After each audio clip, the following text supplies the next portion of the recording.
या बातमीचे प्रायोजक आहेत रिदान ज्वेलर्स। आमच्याकडे 24 कॅरेट, 22 कॅरेट, 20 कॅरेट आणि 18 कॅरेटचे सोन्याचे हॉलमार्कचे दागिने मिळतील। HUID नंबर प्रमाणित दागिन्यांसाठी GST बिल घेणे अनिवार्य। 100% रिसेल गॅरंटी। इतकेच नव्हे तर प्रत्येक 10 ग्रॅम सोने खरेदीवर 10 ग्रॅम चांदीचे नाणे 20 जुलै 2024 पर्यंत अगदी मोफत। ग्राहकांसाठी विशेष रिदान गोल्ड योजना। ग्राहकांनी सलग 11 हप्ते भरल्यावर 12वा हप्ता आम्ही भरणार। त्याची रक्कम 1000च्या पुढे कितीही। मजुरीवर 50% सूट देखील मिळेल। पत्ता रिदान jewellers, 133 new तिरेगाव, Chandni Chowk, forest, Solapur.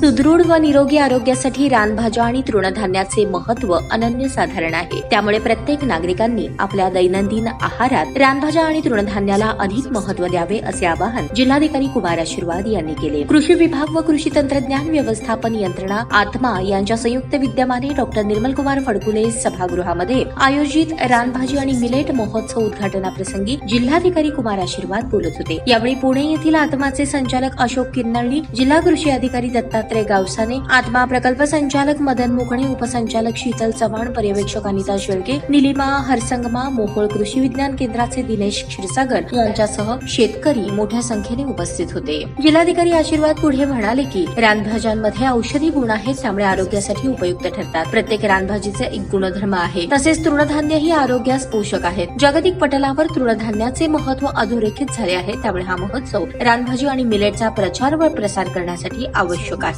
तरी जिल्ह्यातील प्रत्येक नागरिकांनी या महोत्सवाच्या माध्यमातून रानभाजी आणि मिलेटचे महत्त्व लक्षात घेऊन आपल्या रोजच्या आहारात बदल करावा। प्रारंभी जिल्हाधिकारी कुमार आशीर्वाद यांच्या हस्ते फीत कापून या महोत्सवाचे उद्घाटन करण्यात आले। यावेळी जिल्हाधिकारी आशीर्वाद यांनी या महोत्सवातील प्रत्येक स्टॉलला भेट देऊन रानभाज्यांचे महत्त्व आपल्या आरोग्यामध्ये किती महत्त्वाचे आहे हे जाणून घेतले। तसेच तृणधान्यापासून बनवण्यात आलेल्या खाद्यपदार्थांच्या स्टॉलला भेट देऊन काही पदार्थांचा आस्वादही घेतला। रानभाज्या तसेच तृणधान्य उत्पादन घेणाऱ्या शेतकरी आणि महिला बचत गटांचे विशेष कौतुक केले। यावेळी कृषी विभागाच्या पुस्तिकेचेही प्रकाशन झाले। ताज्या बातम्या पाहण्यासाठी प्राईम महाराष्ट्र न्यूज चॅनलला सबस्क्राईब करा।